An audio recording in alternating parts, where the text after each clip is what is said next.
Ok.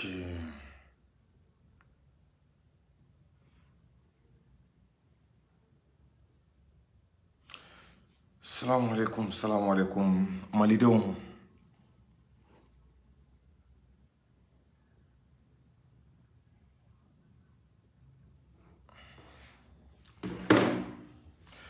Ok, salam alaikum, Ambalma Malion. Ambao fo ka barkada Abalma Kenny au dengedo amarasila jury chercheur. Ka yini au fe no ka so au beyan ay vidéo partager aka kerbla aka shemcha ay kerbla aka shemcha parce que ou donne un vidéo signaler lela ou delemba signaler lela ay vidéo partager Facebook groupe bawka aka partager groupe WhatsApp ou kono pour que ou kana se ka nga vidéo ka signaler ka sababu ke amena kuma min fo bi anafa akabo kojugu ambora révélation do de kan amena kana olu fo ja sedao kelembe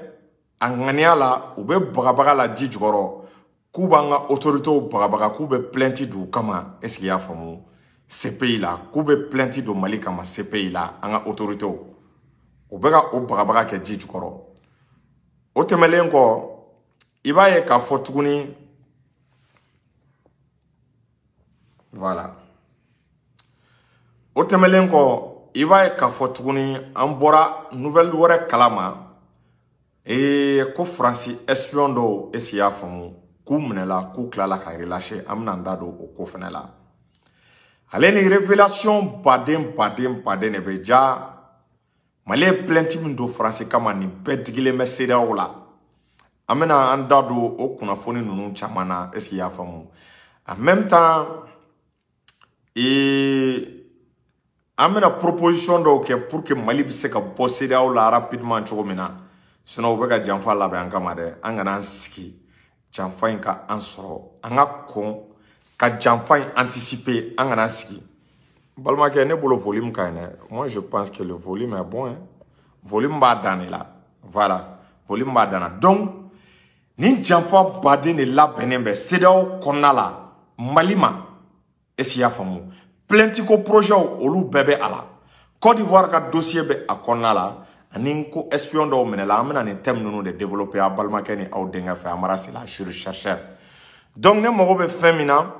o de partager o de ka kerbla o de ka shemcha ka chaque tiami aidera nga sherifuke kangoman tenro dongli la gansan sherifuke kabako furatigi a folembe ya ala gardiga furala furami na kayim bana bade ma tension diabète furudimi rendimi sherifuke ka numéro est 78 03 o temelengo amanga belebele fo sheku lasana kane belebele dalembe segu Doni magaw u dogara Mali kono me doni magaw mabane kelengele numbe Sheku Lassana Kane numbe olula ana yona karamo chamambe munumbe dogola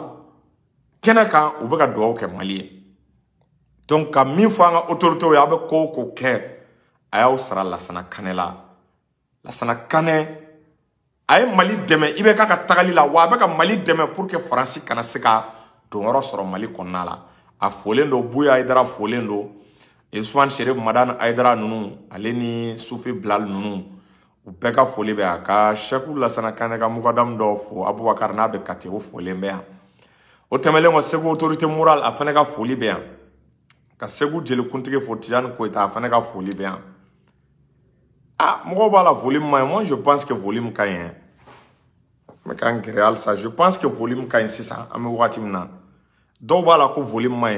moi je comprends pas donc en clair en folie là ame segingana ka segu tungara fo ka activiste mo be ka Mali demain ambaye ou perfo ame wakati mkonna la donc ame do anga sujet konna la Mali don ambora révélation do de kalama o révélation ya soro kuna fondi 7 jumena o de Jeune Afrique mais le pays mo olu de abla Jeune Afrique ko sommet extraordinaire mingera Lomé Fouye Abdoulaye Diop wele kata jaja ko sedao diminen bare do Mali konnala ko CEDEAO diminen ba do Mali kɔrɔ k'u diminen do Laginɛ kɔrɔ k'u ko Mali ni Laginɛ k'olu de bɛ ka CEDEAO se maloya ma k'olu de bɛ ka CEDEAO kan sɔsɔ k'olu de bɛ ka kɛ sababu ye ko CEDEAO jamanadenw k'olu bɛ ka ba CEDEAO la ko Mali ni Laginɛ ko ni CEDEAO ma fɛɛrɛ ɲini ninnu na k'u bɛ kɛ sababu ye ko ka CEDEAO malo donc CEDEAO a ka solution kɔnɔna la u bɛ ka fɛɛrɛw de kɛ ko dogodogoni ɲɛ la k'u bɛ ka layɛ de k'u bɛ se ka sanction ba ta cogo jumɛn na k'a bin Mali kan ja CEDEAO bɛ labɛn de la Mali kama dɔn CEDEAO t'a nin ye dɛ k'u bɛ k'u labɛn Mali kama ko ka Mali sanctionner est-ce qu'il y a faamu ka sanction économique bi an kan sanction économique min n'a ɲɔgɔn ma deli ka kɛ ko CEDEAO b'o baara labɛn de la o de senfɛ ko dɔw bɛ ka ŋunuŋunu kuma fɔ ko pour que k'an ka autorités bagabaga puisque yɔrɔ bɛɛ b'a dɔn Mali coup d'état kɛra Guinée coup d'état kɛra ko k'a fɔ est-ce qu'il y a faamu ko ni chef d'état fila ninnu ko ka ninnu poursuivre CPI la ko ka taa ni ninnu ye CPI ɲɛma est-ce qu'il y a faamu ko ka taa n'u ye CPI la ko k'u kiri ko parce que ko actuellement ko n'i ye Mali yɛrɛ ta k'a lajɛ ko population civile bɛ ka sa ko population civile bɛ ka tɔɲɔ ko degun bɛ ka bin population civile kan ko donc CEDEAO kɔnɔna la ko mɔgɔ dɔw b'a la k'u ka taa ni Mali autorités ye CPI ɲɛma kiri buraku ɲɛma ko ka sababu kɛ ko Mali bɛ ka CEDEAO malo en même temps tuguni ko ja Mali ye plainte min don France kama ko plainte in digilen bɛ CEDEAO la k'an ye plainte min don France kama ko CEDEAO dɛsɛlen bɛ ka sunɔgɔ plainte in kama CEDEAO ɲɛmɔgɔ n'o ye an balo o ye est-ce qu'il y a faamu Assimi Goïta wele k'a ka plainte retiré Mali ye kangari da ye k'a kana wele nin fila kɔ Mali ko CEDEAO ma CEDEAO ɲɛmɔgɔ k'a kana ale wele tuguni ko ka plainte retiré ka bɔ France kama ko n'u y'a wele nin kuma la tuguni u sigilen tɛ ni diɲɛ ko o ko ye k'o bɛ bɔ a la donc u digilen ba don CEDEAO la u ye Union africaine fɛnɛ ci Assimi ma k'a ka plainte retiré Assimi kangari da u ye ko ni Union africaine ko n'a bɛ hɛrɛ fɛ a k'i dabɔ Mali ka plainte ko in na est-ce qu'il y a faamu ONU na ko Mali ko cɛ tɛ se k'a bali muso tɛ se k'a bali jamana tɛ ko min bɛ se k'a bali ko Mali bɛ plainte min don France kama ko Mali tɛ taa ni ko Mali tɛ plainte in poursuivre ko foyi tɛ se k'a to ko Mali ka plainte in retiré jamana tɛ se k'a bali bagabaga tɛ se k'a bali ko Mali ye plainte min ladon France kama a bɛ taa ni plainte in ye fo a danna ko fo Mali ni France ka sigi ka fɔ de kɛ ja ko CEDEAO kɛlen bɛ k'o ye ko humiliation ko Mali jɔnna olu la ko Mali ma olu bonya ko Mali bɛ fɛ ka olu est-ce qu'il y a faamu ka olu de malo ko Mali bɛna kɛ sababu ye CEDEAO jamanaw dɛ k'u ka jamanadenw bɛna ba chef d'état la u ka jamanadenw bɛna ɲigi chef d'état la u ka jamanadenw tɔ bɛna tigɛ chef d'état la parce que o kun ye sanction min bin Mali kama aw ɲɛ t'a la a wagati a sanction na farafina bɛɛ farala ɲɔgɔn kan farafina peuple bɛɛ ko CEDEAO ka sanction wuli ka bɔ Mali kan ko sanction in k'a ma kɛ sariya kɔnɔ ko sanction in kɛra damatɛmɛ ye ko sanction in ko c'est inhumaine injustifié et dégradant donc o de senfɛ ko CEDEAO bɛ fɛ ka réaction min kɛ k'u bɛ ka labɛn de kɛ est-ce qu'il y a faamu ko ka sanction économique ba ta k'a bin Mali kan Jeune Afrique de bɔra ni kunnafoni ninnu ye ko ka sanction économique ba ta k'a bin Mali kan en même temps ko ka Assimi ninnu bagabaga ale ni Guinée k'u bɛ taa n'u ye CPI la yɔrɔ ninnu ye militaires ye aw ɲɛ tɛ tuma bɛɛ France bɛ nkalon tigɛ la ko population civile bɛ ka faga ko droit de l'homme tɛ ka respecter ko musow bɛ ka violer ja u bɛ fɛ ka CEDEAO utiliser an kama ko CEDEAO ka plainte de don Mali kama mais ninnu man ɲi aw ni Ala cɛ an bɛ ka bɔ nin kalama est-ce que anw place bɛ CEDEAO la tuguni ne bɛ aw ɲininka o est-ce que malidenw est-ce que Mali place bɛ CEDEAO la tuguni organisation min bɛ ka janfa labɛn an kama k'a b'an tɛgɛ fila siri an kɔ k'an ka président k'an n'o bɛ taa CPI la k'anw k'an sigi k'o layɛ jaba kalama u bɛ ka nin baara min kɛ u yɛrɛ dama bɛnnen tɛ dɛ i b'a dɔn barika bɛ Mali la dɛ k'u yɛrɛ dama bɛ ka fɔ ɲɔgɔn kɔ i baara kɛ ko sommet min kan ka kɛ New York k'u tɛ ka bɛn a la ko mɔgɔ caman bɛ k'a ye ja an bɛ ka mankan min ci mankan in bɛ ka nɔ bɔ dɛ parce que n'a hakili b'a la anw m'a fɔ n ko sommet min bɛ ka kɛ New York n ko n'a sommet kɛra n ko kɔrɔ de ni ko o ko bɔra a kɔnɔ ko France de ye CEDEAO manipuler Amérique de ye CEDEAO manipuler OTAN de ye CEDEAO manipuler ja k'u yɛrɛ dama bɛ ka fɔ ɲɔgɔn kɔ Amérique u kan ka sommet min kɛ New York k'u bɛ ka fɔ ɲɔgɔn kɔ sommet in koɲɛ a préparation na ni assemblée générale banna u bɛ ka fɔ ɲɔgɔn kɔ sommet organisation na en même temps CEDEAO siranen ba de ko kelen ye parce que assemblée générale min bena ta kɛ CEDEAO siranen do est-ce que Mali tena France tol legu da kɛnɛ ka assemblée générale kɛnɛ kan parce que assemblée générale o bita jamana 200 la alors que Mali kun bɛ fɛ ka plainte do France kama yɔrɔ min na o ye jamana 5 de mais assemblée générale kɛnɛ ka bon n'o ye o kɛnɛ fɛrɛlen n'o ye o kɛnɛ lawasalen ni o ye CEDEAO jɔrɔlen bɛ ko si jamais Mali taara France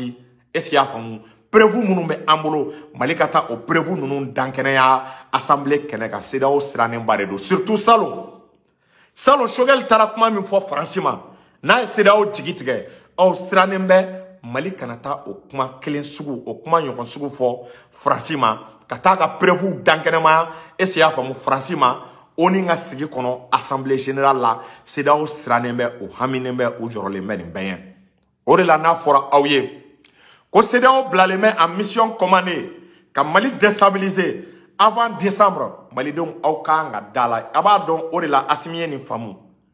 Assimi ye fɛn dɔ faamu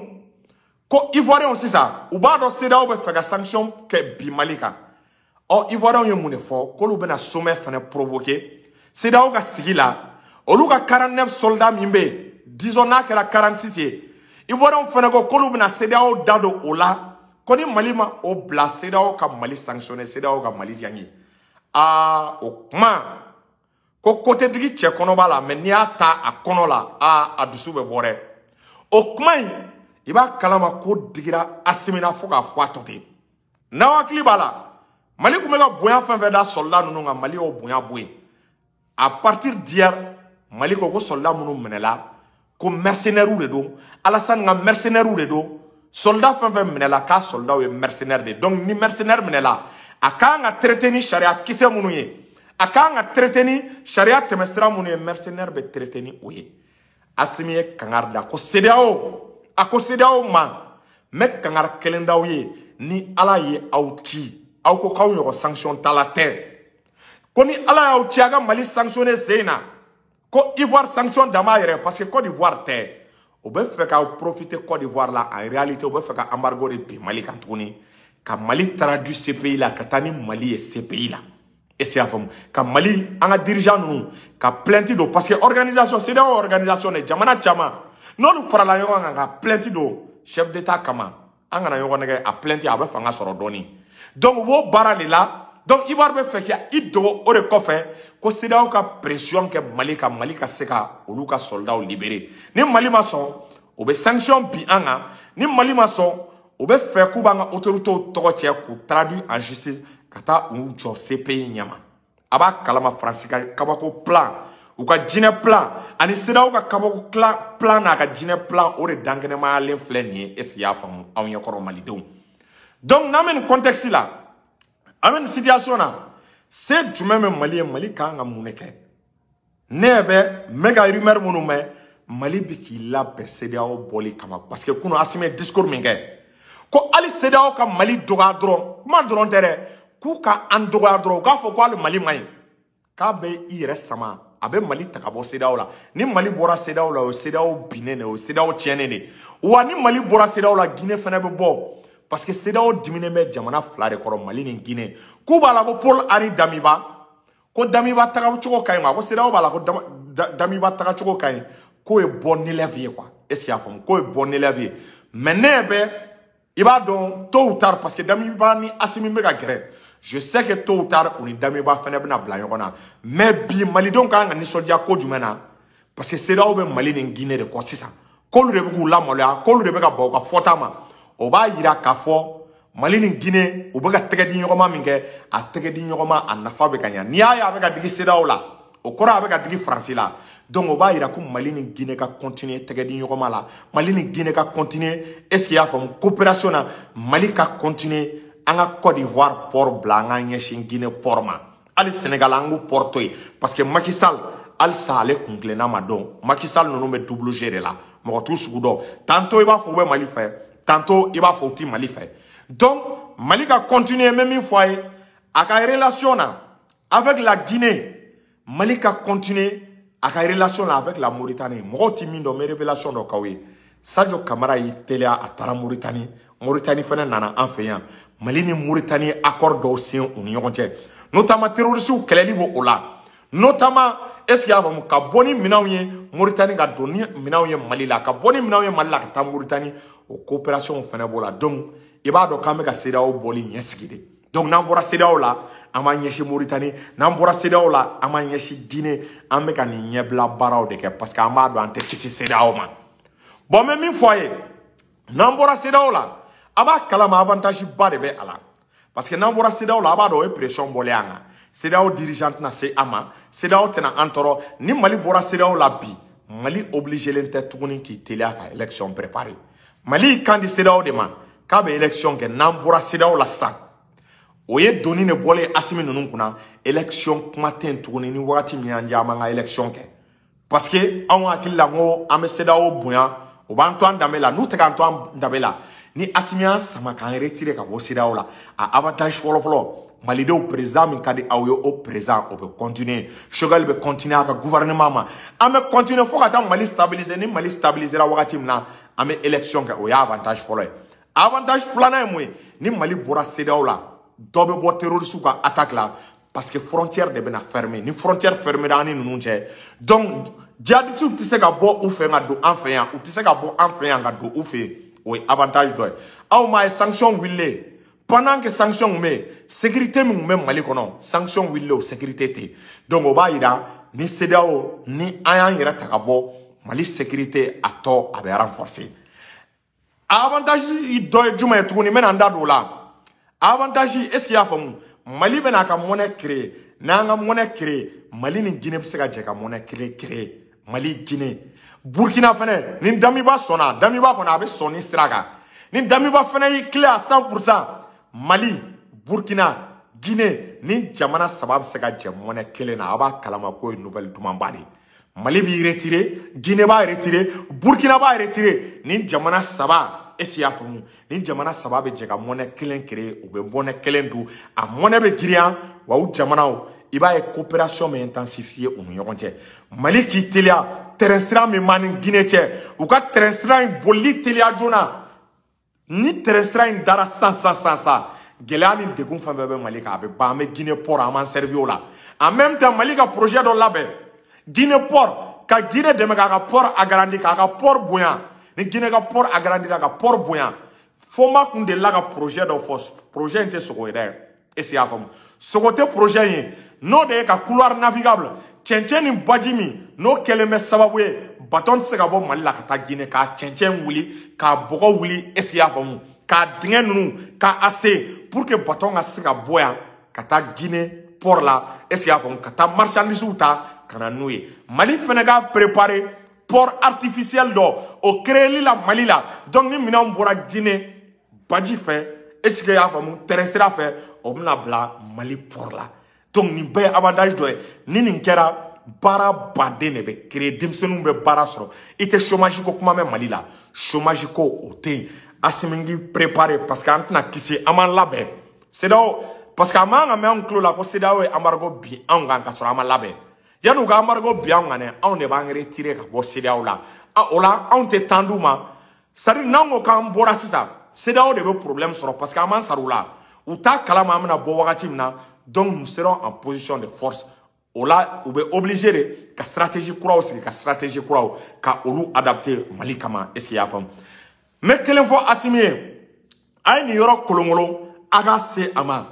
a k'a lajɛ a ka Mali sanu nationaliser a ye sanu nationaliser Mali sanu société minière fɛn fɛn bɛ Mali kɔnɔ a société ni CEDEAO jamanaw ta tɛ min société i b'a sɔrɔ tubabuw ta ye o société anw dun bɛ ka olu kɛlɛ an bɛ ka olu kɛlɛ an n'u bɛ ɲɔgɔn na olu tɛ se ka continuer est-ce que y'a faamu ka na sanu bɔ Mali la ka taa u ka jamana tɔ enrichir olu tɛ se ka continuer ka na lithium bɔ Mali la ka t'u ka jamana tɔ enrichir an ka dugu jukɔrɔ nafolo an ka société étrangère ninnu an k'a bɛɛ nationaliser k'a kɛ Mali ta ye aw b'a kalama n bɛ révélation dɔ fɔ aw ye san kɔnɔ le Mali produit 75 tonnes d'or 75 tonnes d'or san kɔnɔ on va ben 19 000 et quelques milliards 19 000 et quelques milliards mais au là Mali be min soro 500 milliards alante 1000 soro 500 milliards ɲɔgɔn an tɛ 1000 milliards yɛrɛ sɔrɔ donc n'an ye sanu nationaliser an bɛ san o san 19 000 et quelques milliards n'o bɛ Mali bolo fɛn o fɛn y'an di an bɛ se k'o kɛ an bɛ se ka armement san an ka salaires bɛ doubler usines bɛ jɔ an bɛ se ka an profiter o la ka na centrale nucléaire k'aw kɛ Mali la pour que Mali courant ko bɛ basigi pour que usine caman bɛ se ka jɔ Mali kɔnɔna la Mali bɛ se ka diya cogo min na est-ce que vous voyez donc Malidenw il y a de l'espoir an bɛna an yɛrɛ ta ka bɔ CEDEAO la les jours du Mali au niveau de la CEDEAO c'est compté n'an bɔra CEDEAO la foyi t'a la hɛrɛ kɔ an bɛ bɔ CEDEAO la le o dugusɛjɛ an b'an ka monnaie créer sanu bɛ an bolo o y'a sɔrɔ an société étrangère bɛɛ gɛn k'a bɛɛ kɛ Mali société SA est-ce y'a faamu société d'État an bɛ segin o forme de ma État bɛ société contrôle ta Mali sɔrɔ bɛ kɛ Mali ta ye Mali sɔrɔ bɛ bɔ multinationaux n'o ye tubabuw ka société Mali sɔrɔ bɛ bɔ o bolo Mali sɔrɔ bɛ kɛ Malidenw yɛrɛ ta ye donc Malidenw ni ne tun bɛ an bolo k'a da o tulo kan a balimakɛ n'aw denkɛ Amara Sila